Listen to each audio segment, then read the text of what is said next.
Добро вечер и добре дојдовте во 16-тото издание на Бисерите, кој оваа вечер во 21 часот се повторно со вас на истата фреквенција. По 15 изминати приказни, веќе не ни е голема дилемата околу тоа што треба да одбереме за следна содржина на секое ново издание на Бисерите. Се чини нема да останеме без теми и без соговорници, затоа што луѓе со своји приказни во оваа наша мала земјичка навистина има многу. На самиот почеток, само како една реченица најава за вечерашниот гостин, ќе биде дека тој 97-та беше водач на студентските протести, а денес условно завршува како директор на библиотеката Браќа Миладиновци. Но досието Марта, кое со години е водено за него, вечерва ќе биде пред се предмет на нашата дискусија. Останете со нас.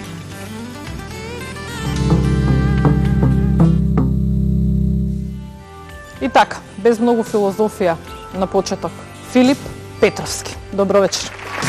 Добро вечер одалеку. Добро вечер. Како сте? Фино, благодарам за поканата. На вие или на ти? Како Како сакате, ќе ја комуницираме? преферирам вие. На вие? Вие можете на мене на ти. Моje прашање за ваш одговор. Ова е вашето место за вечерва. Повелете. Зошто Филип Петровски вечерва во Бисери? Кажав, досието Марта ќе ни биде она што најмногу ќе го третираме во овие 60 на минути. Јас се надевам дека камерата и нашите гледачи, доколку убаво ни ги видеа сите елементи од сценографијата, можеа да забележат дека на оваа мала масичка има една завидна книга со завидна големина. Тоа е дел од досието за Филип Петровски, кој го водел Државната безбедност на Македонија. Значи тајните служби, кои што сите знаат дека се формирани да ги штитат интересите на државата од реални опасности, а не од предпоставени опасности и политички неистомисленици. Тоа е, како што разбрав, само досието за делот од животот на Филип ВМРО. Така? ВМРО ДПМН е. Тоа е тоа досие. А ова другото? Сега ќе ви го дадам. Се 60 страници. Не вака да го видиме. Тоа е оригиналната папка што ми е дадена во МВР 2000 година. 60 страници, дел од моите активности забележени до најситен детал.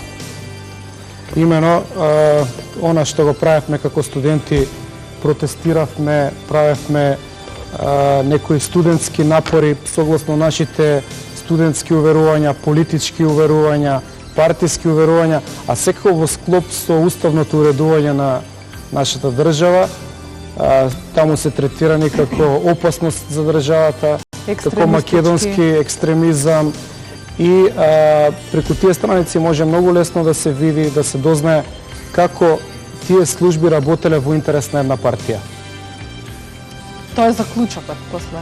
Да, тоа може да се заклучи, може да се изанализира и може да се свати дека всушност Македонија до 98 сега тоа е спорно, можеби и потоа, можеби до предизвестно време само себе си декларативно се представувала пред светот како демократска држава.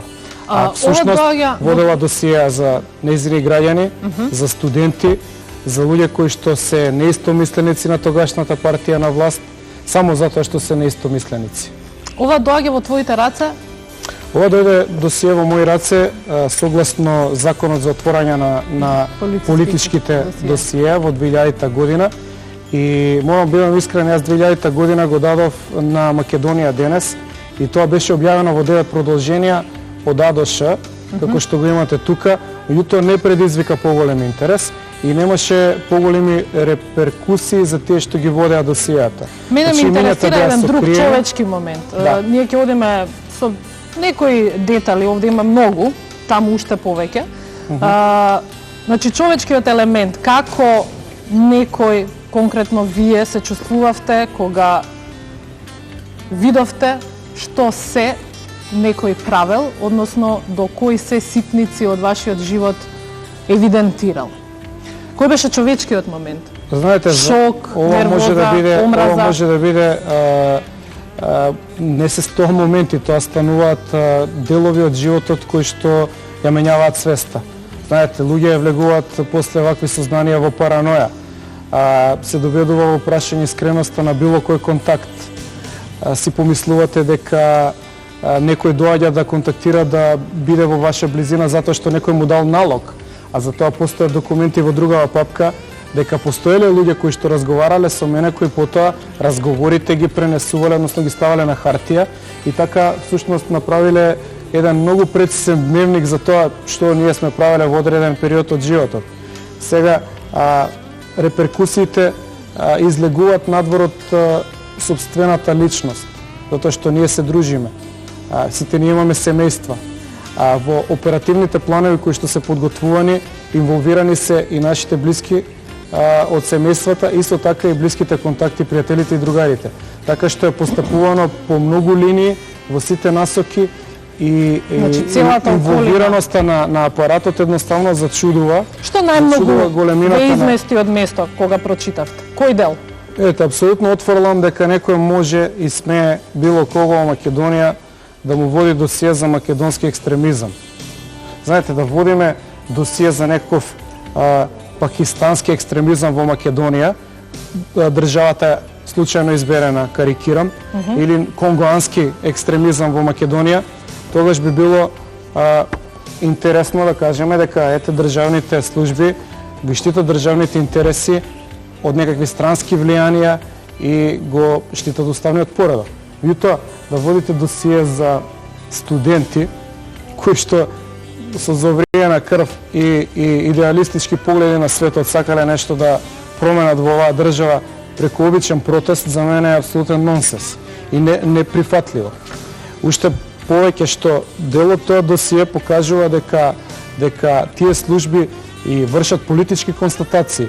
Значи, не се стручни, односно не се држуваат во доменот на својата област да ги утврдат безбедносните проблеми во државата, туку дават политички констатации и на крајот од досието, кога сум дерегистриран, всушност постои една многу индикативна реченица во која што се вели дека се утврдени моите противуставни активности.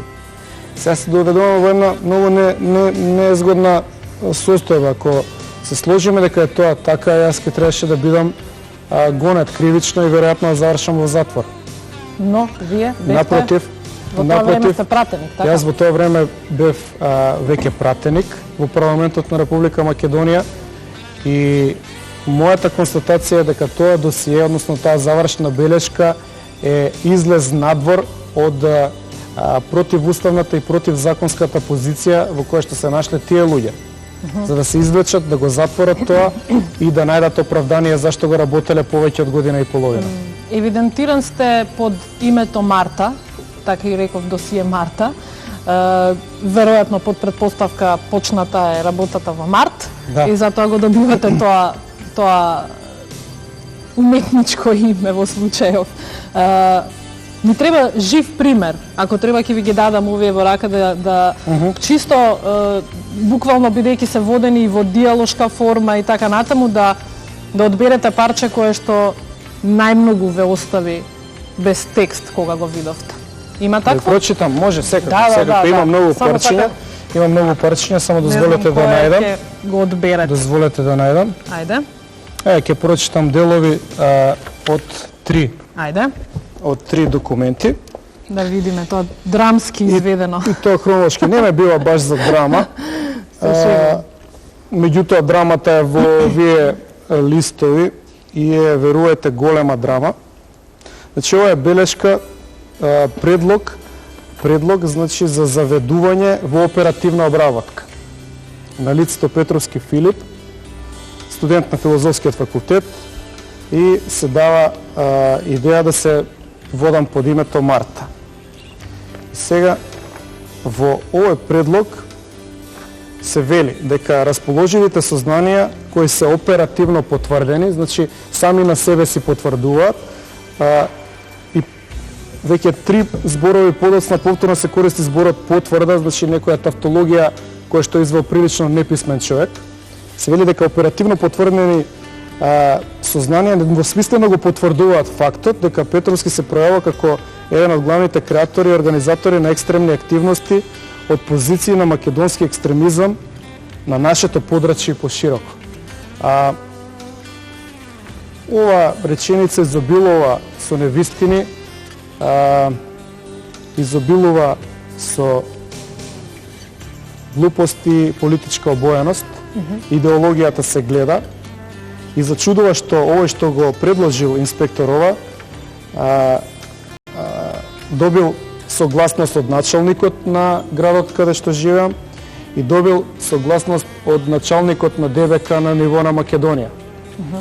Може ли да одите во тој еден дел каде што стои како ќе бидат врбувани луѓето околу вас? Како не? Тоа е делот кој што исто така сакав да го апострофирам, да го изведам за вас. Тоа е планот на мерки активности кои управата од Куманово ќе ги превземе спрема носителот Марта, тоест спрема мене. И тие сакаат да ги истражат целата средина на живење, студирање, за да изнајдат погодно лице кое што оперативно би го обработили и ангажирале спрема мене.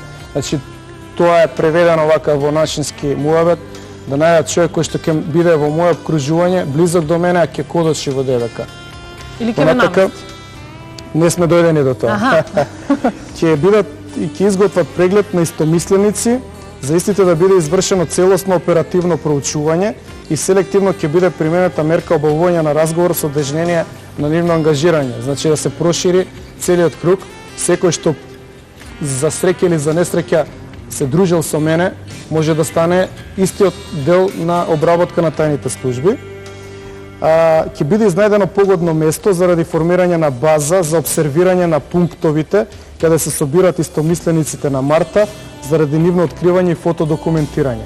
Ова дополнително ја усложува целата процедура зашто бара замешување на што повеќе луѓе, односно ангажирање на повеќе човечки потенцијал, да не сликаат, да не гледаат кај скачаме. Мислам човек кога го прати ова, ќе си помисли дека ние сме можеби некоја организација што има комуникација со Ал-Каеда.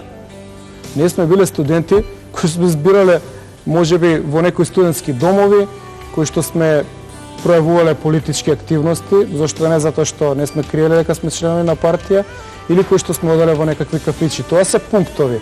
Не сме оделе ние нити во тајни бункери, нити сме се среќавале на врвови на некои планини каде што не може никој да не види во шумите. И со така, ова е најзначајно да се потенцира, се работи на потврдување на податокот дека носителот на оперативната обработка конзумира дрога со цел оперативно комбинирање спрема истиот. Ова е најжестокиот момент од овој план и открива намерата да се подметне дрога како би можел човекот да се врбува, да се врзе за таа служба или целосно да се уништи. Значи, едно е идеолошки да се третира некој па и да се злоупотреби таа служба. Меѓутоа, со ова веќе дефинитивно се менјава судбината на личноста која што е предмет на истражување и остава трајни последици. Исто така, се земаат за права да ги проучат односите у семејството и по мајка и по татко, фамилиарни врски, нивна поврзаност со безбедносно интересни средини во земјата и во странство, заради доаѓање на сознание со кој може да биде компромитиран носителот.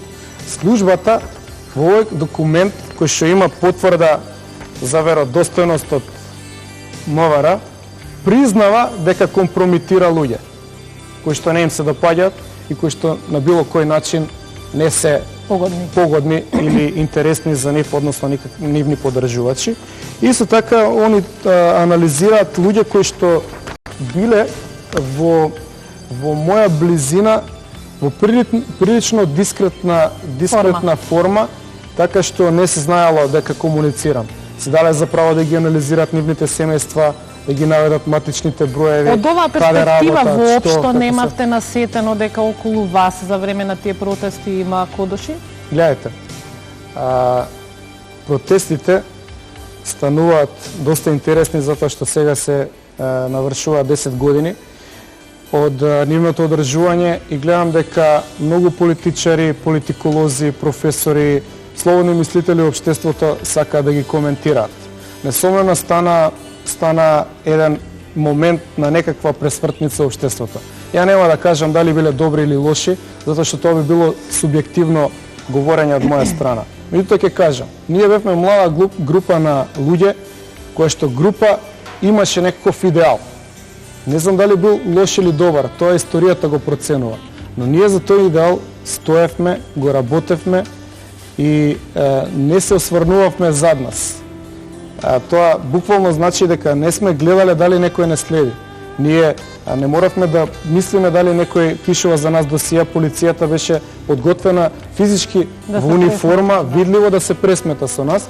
Тоа го имате како дел од документите што ви ги донесов снимените од тоа време, така што може да се види. Ајде да видиме режија, одиме со првото парче и моментите, значи, да навршуваат 10 години од студентските протести во времето кога овој Филип Петровски се појавува на македонската јавна сцена.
Велиш, историјата ќе процени колку биле добри, корисни овие протести. 10 години се минати. 10 години.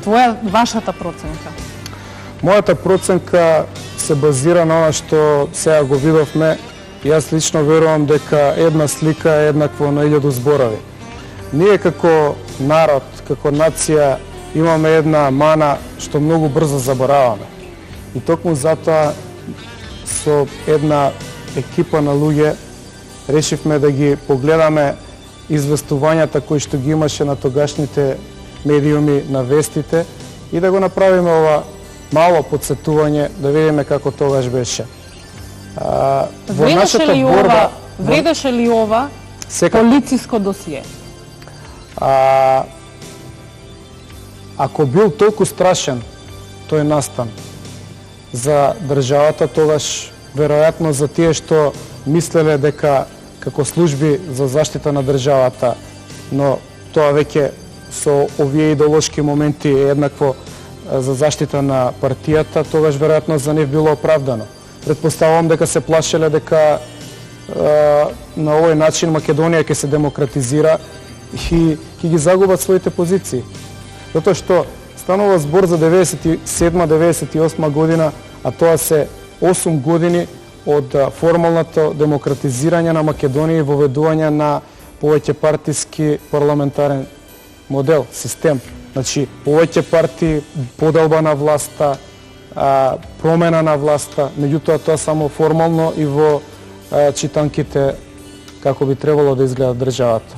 А на терен, досиеа, следење на неистомисленици, прислушување на телефони, оперативни планови, подметнување на дроги, упропастување на човечки животи, и тоа се во демократска Македонија. Како студентски лидер во тоа време, значи јавноста за сигурно ве запозна, нели како млад човек подготвен на предизвици, да му пркоси на времето, на тоа што смета дека не е добро за неговата земја и така натаму и така натаму.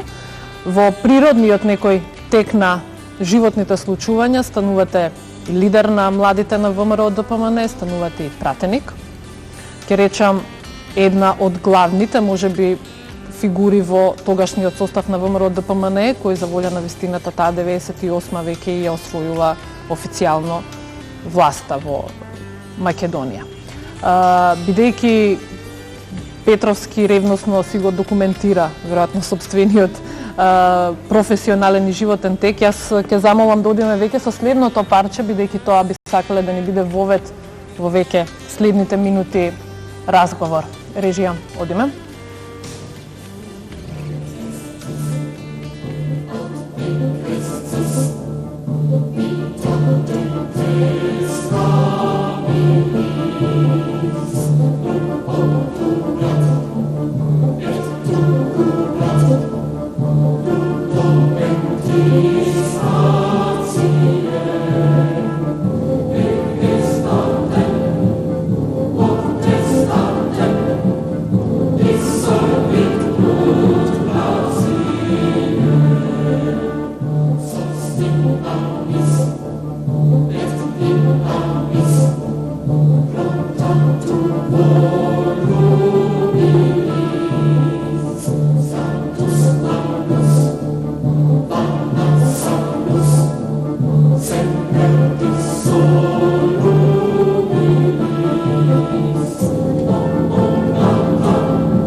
Период на веројатно големи желби, идеали, потреби.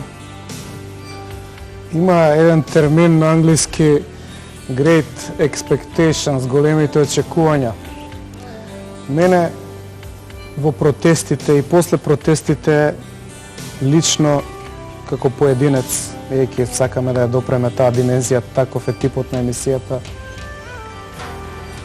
Големи очекувања ми идеја во главата.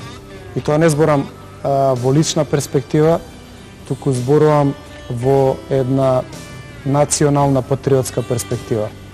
Ние мислевме и бевме убедени како студенти дека го рушиме тоталитаризмот во Македонија. Самото тоа што 98 година се менјава власта и ја освојуваме за прв пат, се формира десничарска влада во Македонија, за мене беше еден голем мотив дека нешто можеме да правиме. Дека можеме сега ние да покажеме како мислиме дека работите треба да се одвиваат во државата. Согласно тие мои убедувања, кои што претендирам да останат лични, не ги изложувам како дел од колектив, бидејќи мислам дека личностите ги градат пошироките колективи. Тие мои убедувања многу често, многу радикално, жестоко, некогаш и неприфатливо за дел од публиката ги кажував на говорница.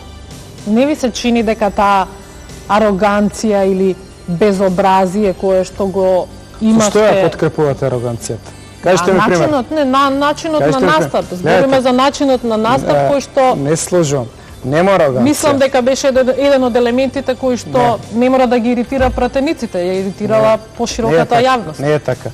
Дозволете да ви го објаснам феноменот на распнување на крст, кој што сите во нашата колективна подсвест го знаеме по примерот на Исус, Меѓутоа, кој што се применува до ден денешен. Подсетам само на среден век и вештерките што ги палеа, за кои што викавме дека прават црна магија, меѓутоа биле жени кои што биле само пред времето, или можеби дел од научниците кои што се изгорени на клада, што сметале дека земјата е округла, а не плоча, како што велела средновековната црква.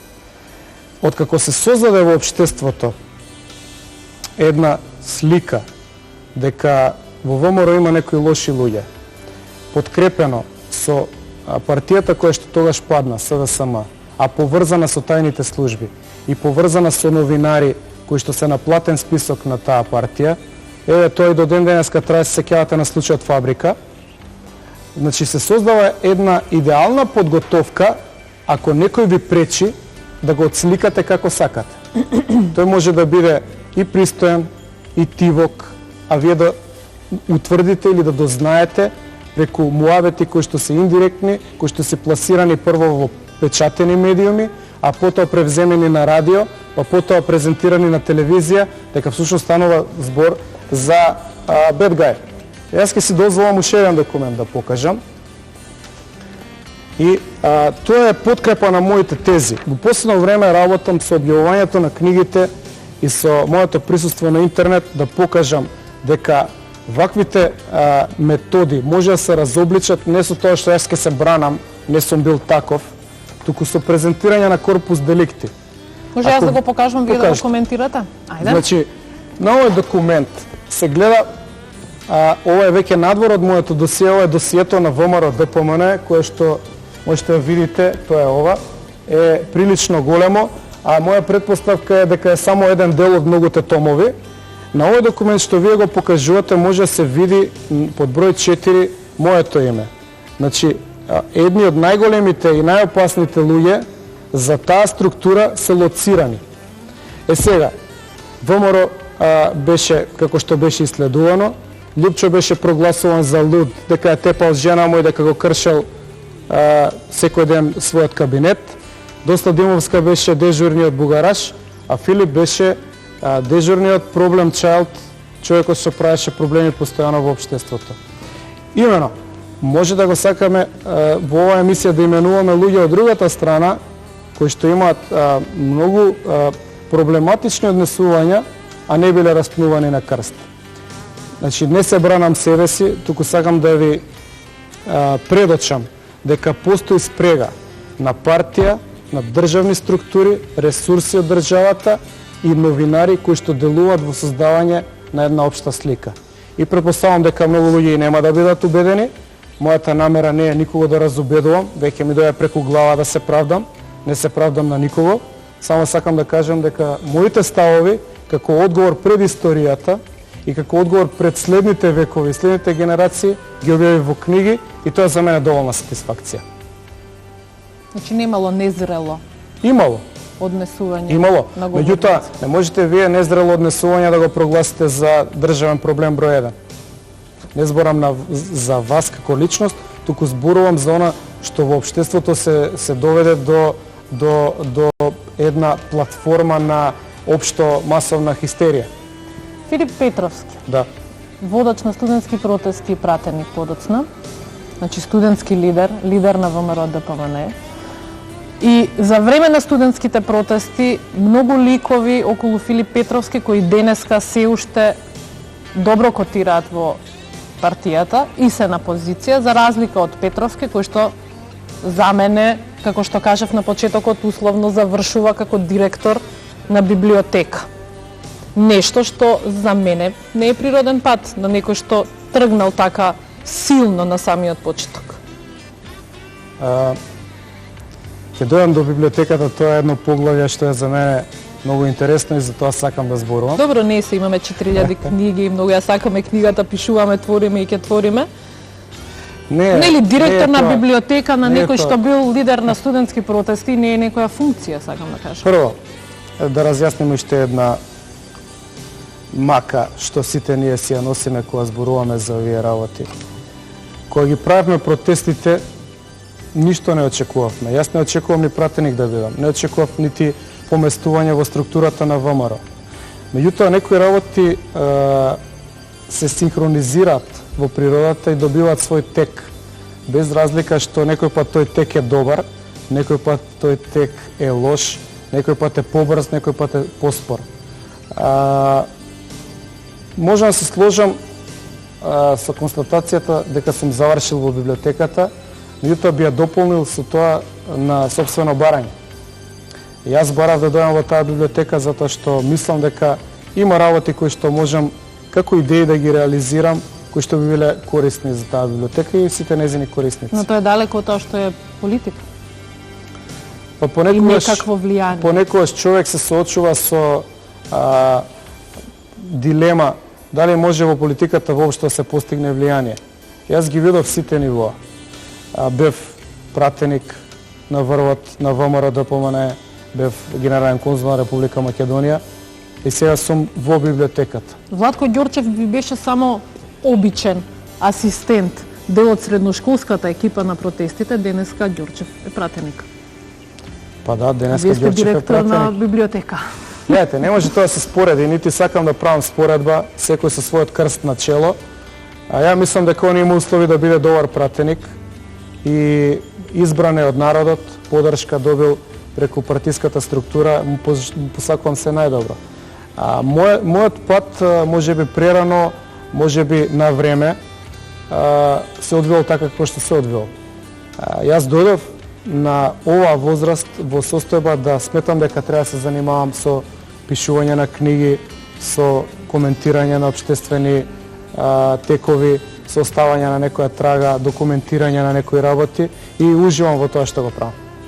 Рижија, третото парче би сакале сега да го видиме од тоа што е документиран материјал. И ќе се вратиме назад за да поставам само уште едно прашање на кое Петровски ќе ми одговори со да или не.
Ова е ваше илустрирање на тоа што беше војна и како истата заврши во Македонија. Тоа ќе ни биде тема за муабет по блокот реклами, а она на кое сакам да ми одговорите со да и не е дали вашиот политички ангажман условно веќе имаше семејство.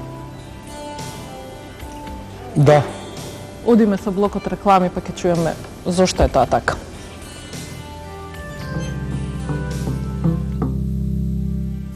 Кога почна војната во Македонија, бргу се појавија написите во весниците дека Филип Петровски со тогашниот колега Пандев, така беше, се приклучил во војната формација на АРМ, или односно полицијата, за да ја брани татковината. Да. Видите, ние како пратеници не подлегнувавме на обврска со тој имунитет, да бидејќи државата мора да има стабилни институции, пратениците може да бидат изземени од таа обврска директно во униформа да ја бранат државата. Меѓутоа, ја мислев дека ние имаме обврска тоа да го направиме како луѓе, не како пратеници. Со Пандов се сложивме и бевме на фронт. Тоа не беше толку многу затоа што ние сакавме да се бориме или не знам што да постигнеме на терен, затоа што тоа беше коментирано од СДСМ дека е маркетинг, дека не знам вака било, онака било. Сакате да ви кажам како конкретно? Може слободно. Двете фраерчиња со црните очила и моторите низ град решија да ги остават за момент и нели во име на маркетинг да заминат на фронт. Можам јас да дадам. Не, повторно зборам за она што се медиумите. Контратезата е соопштена на сите членови на парламентот во тоа време, дека во име на маркетинг не би било лошо сите они да облечат униформи и да ја бранат Македонија. Ако е маркетинг во прашање. Ако е маркетинг, нека биде и маркетинг, мене не ми пречи. Каде бевте, Петровски? Кој како сака да го дефинира. Јас сум бил на сите фронтови. На сите фронтови. Во време трајање? Од почетокот на војната, во одредени делови на фронтови сум бил цивилно, некаде сум бил во униформа. И ги знам сите работи на терен. И немојте да ме прашувате, ќе ви дам политички оценки за војната, нема да им се допаднат на многу луѓе. Затоа ги стави во книга. И нас ке не нема, тие оценки ќе останат. Ехо низ вековите ќе има од тоа што се случуваше. Кога зборуваме за книгите, а постојано ги имате како илустрација на разговорот, тоа се овие две кои се на масата. Едната е за нас, а другата е уште еднаш за нас. Уште еднаш за нас. Значи ги има и на CD. Да, тие се објавени. Но може, мислам дека е убаво да кажете како може секој да дојде до нив. Има неколку начини. Меѓутоа мислам дека во Македонија најпопуларен оној начин кој што не е видлив тука на масата, тие се поставени на интернет за бесплатно да се зимаат. Може да се дојде до нив. Сега оставам на публиката малку да барат на интернет, меѓутоа се поставени бесплатно. Објавени се и во традиционална форма хартија, но се објавени и во електронска форма. Така што мислам дека треба да бидат достапни на секого. Тие беа мој одговор на се што се случуваше од 95-та година до 2006 година. Мој одговор кој што не сакам по секоја цена да го дам директно во конфронтација и расправија со некого, туку мој одговор како јас ги видов тие работи и не пледирам на никаква универзална објективност, тие се мој чисто субјективен став, моја доживелица, што ми се случувало во тие настани, како сум ги преживеал и каква трага оставаат за мене. Во текот на политичката кариера ви се случува да бидете именуван за конзул на Република Македонија во Њујорк. Да. И тој престој таму, иако илјадници километри далеку од овде, не поминува незабележан и нели прескокнат или поштеден од било какви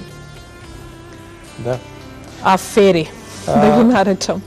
Видите, тоа е дел од општата кампања која што се водеше против партијата и одредени личности.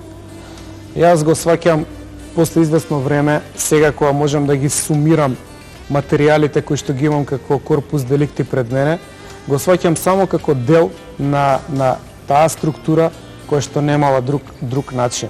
Видете, ако вие некого сакате да го дискредитирате, меѓутоа тоа да биде издржано и да остане како такво, морате да извадите документи.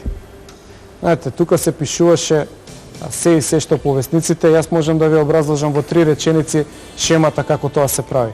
Илинка Митрева како министер, новинарите кои што ги потплаќаше со тоа што патуваа со неа постојано и добиваат дневници, им дошепнуваше информации што тоа треба да се објави како дезинформација, односно како шпекулација или полувистина, која што неколку пати кога ќе се повтораше, стануваше дел од јавното мнение. Како ве наместија? Најмногу, најболно? Видите, во втората книга постојат 2 писма мои до господинот Бранко Црвенковски, кој што мислам дека секој државен функционер, тогаш тој беше премиер, да појаснам, а јас бев генерален конзул, бев разрешен и јас напишав допис до премиерот, бидејќи тој ме разреши на седница, да ми објасни во допис зошто сум разрешен. Dead simple, толку просто, во 2 реченици е дописот. Тој не ми одговори 15 дена, после 15 дена го пратив дописот уште еднаш. Сакав да ми одговори.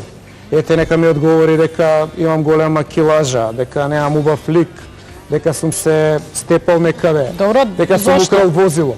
Нема објаснување. Јас немам објаснување од државата, која што е формално, која што можам да ви го покажам. Но на тоа предходеше информацијата за Видете, вашиот начин на живот во Њујорк, нели?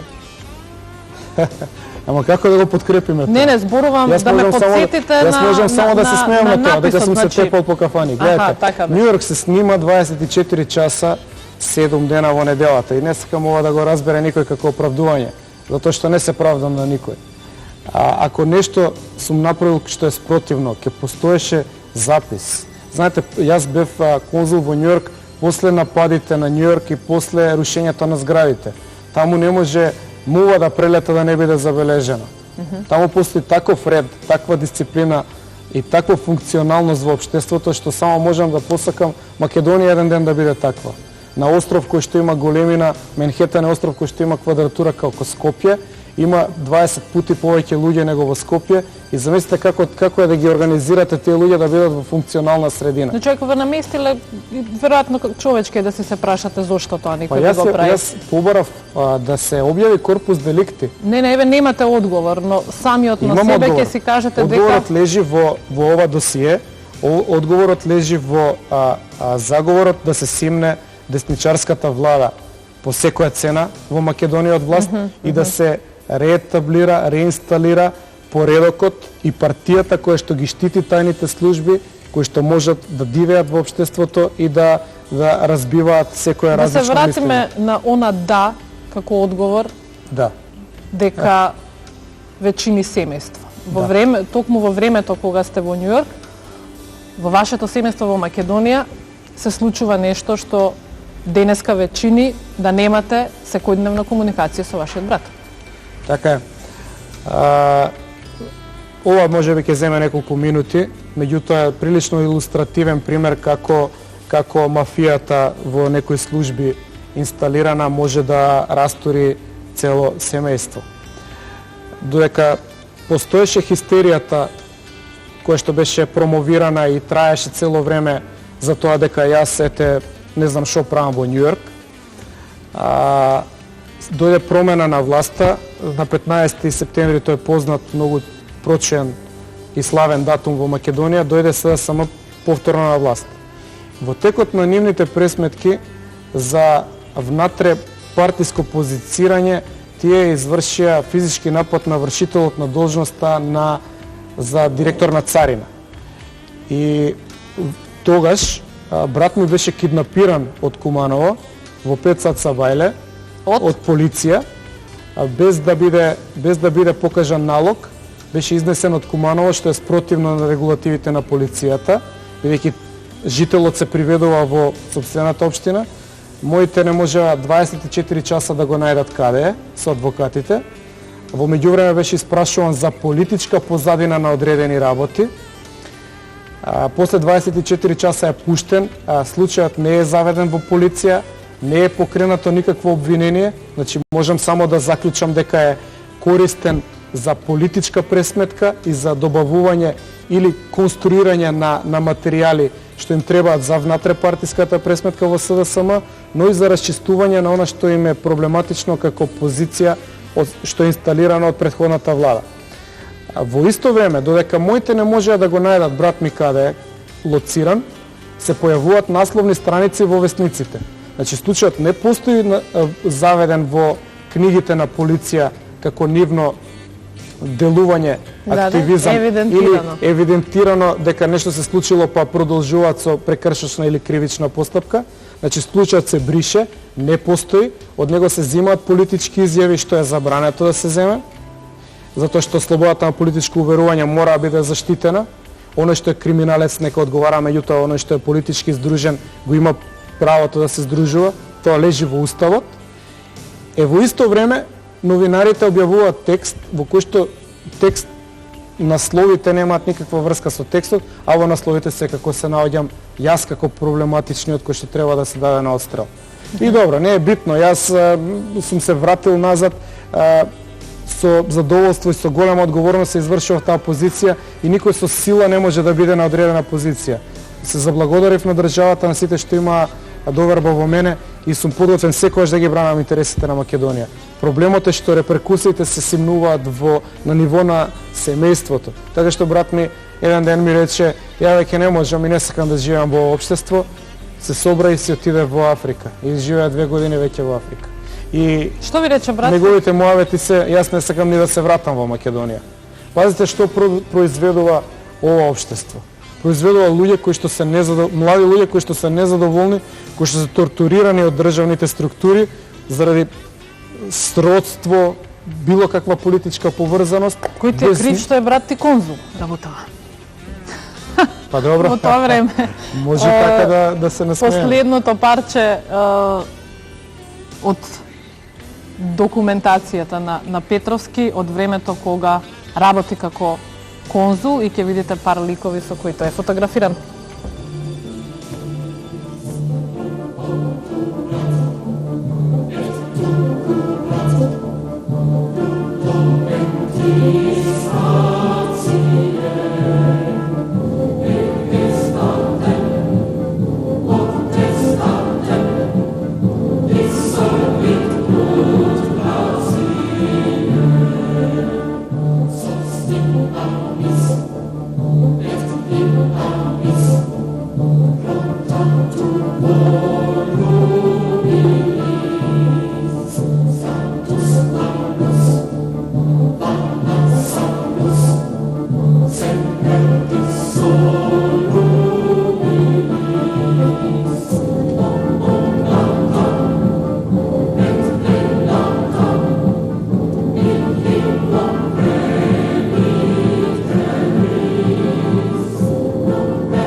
Мене ми се допаднала последново, нели, од сите можни дипломати, политичари кои се нашле во ваша близина, на крајот завршувате со машината за пишување. Да ти кажам искрено, многу луѓе ме прашуваат дали те шутна у библиотека. Па дали ве шутна? Многу луѓе ме викаат и ти не заслужуваш да бидеш во библиотека.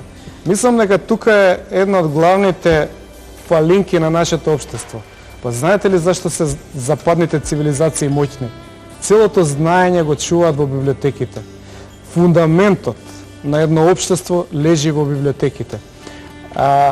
Кој како сака нека мисли зашто сум ја во библиотека. Јас можам да кажам дека се чувствувам задоволен и дека прв пат во животот можам на дневна основа да правам поместувања напред, кои што не се толкуваат како политички поместувања, туку реални, квалитетни поместувања, кои што може да имаат интерес за граѓаните. Секој политичар треба да ја најде таа тенка линија, како може да го избалансира своето појавување во општеството со некаква корист. Инаку знаете, протестите ќе ги сплюкат, сме биле фашисти. У Њујорк сум се тепал, на фронтот сум бил на лошата страна. Ете, ради маркетинг. Што ќе кажат за библиотеката? Сега се чувствувате позаштитен. Не е заштитата. Ме напаѓаат и за оваа позиција. Ете, партијата ме поставила, ме одмарат во неколку рунди додека да дојам на друга позиција. Јас ви кажувам, нити ми треба друга позиција, нити дали се политиката чувствувам за вас незадоволен. е завршена приказна? Ни најмалку. Јас со политиката не сум го кажал мојот последен збор. Допрва имам што да кажам. Меѓутоа фундаментите сега ги поставам на друга основа. Ќе кажам една приказка, ако ми дозволите за крај, за трите прасиња. Тоа се бајки кои што се во суштина масонски и кои што праќаат подсвесна порака. Трите прасиња, знаете, едното правило од картони куќичка, а другото правило од трски. А целото време после играле, се веселеле, биле многу весели. А додека едното прасе постојано редело цигли и тие цигли, кога дошол волкот, не можел да ги сруши. А поентата е дека некогаш во животот не треба да се брза, циглите, тулите треба да се редат една по една за да имаат солидна основа. Јас сега чувствувам дека редам тула по тула, многу споро, меѓутоа со големо задоволство. Петровски, на крајот не ни останува многу време, но не можам да прескокнам. Како да имате таква карма, да налетувате на средини, на луѓе, на соработници кои едноставно не се чисти. Во Македонија одскоро се дозна за Витешкиот ред темплари, што ќе рече и вие сте дел од Витешкиот ред и значи сте дел од темпларите, тесто со титула, имате и плашт, веројатно можевме да го донесеме, но не се. И беше промовиран тој ред во Македонија. Ретки се витезите, но после само една или две недели од промовирањето и вашето официјално именување како Витез, се појавивте во јавноста дека и во темпларите кај нас има финансиски малверзации. Има. Видете, мене беше понудена позиција. Јас ви кажувам отворено од позиции ме преку глава, како што самите утврдивте, сум имал високи државни позиции на многу млада возраст. Меѓутоа, јас не правам компромис со криминалци и никогаш нема да го направам. Никога не обвинувам дека е криминалец, меѓутоа целиот случај го имам доставено до Управа за јавни приходи и до Министерството за финансии, односно финансиската полиција, и побарав увид, односно разгледување и произнесување на тие институции. Кога тие ќе се произнесат, понатака ќе чуете за наредните чекови. А до тогаш позицијата е само Витез, обичен А што Витез? треба да бидем? Кралеви? Не знам, да прашам на крајот. Добро, Петровски, не кажавме кој не знае, во меѓувреме се оженивте, сега сте семеен човек, Да. со работно време, веројатно, може би недефинирано, 8,5 до 4,5. не така, фин семеен човек, нели, со работно време од 8,5 до 4,5, нешто што, не знам, некој што, или секој што е уморен, го посакува. Нормално, тоа е нормална фаза во животот, за мене со големо задоволство. Тоа беше Филип Петровски. Вечерва во Бисерите, ексклузивно отворено полициско досие под уметничко име Март. Ви благодарам. Молам. Вам ви благодарам за вниманието и ве поканувам идната недела да бидете повторно со нас. До тогаш, довидување.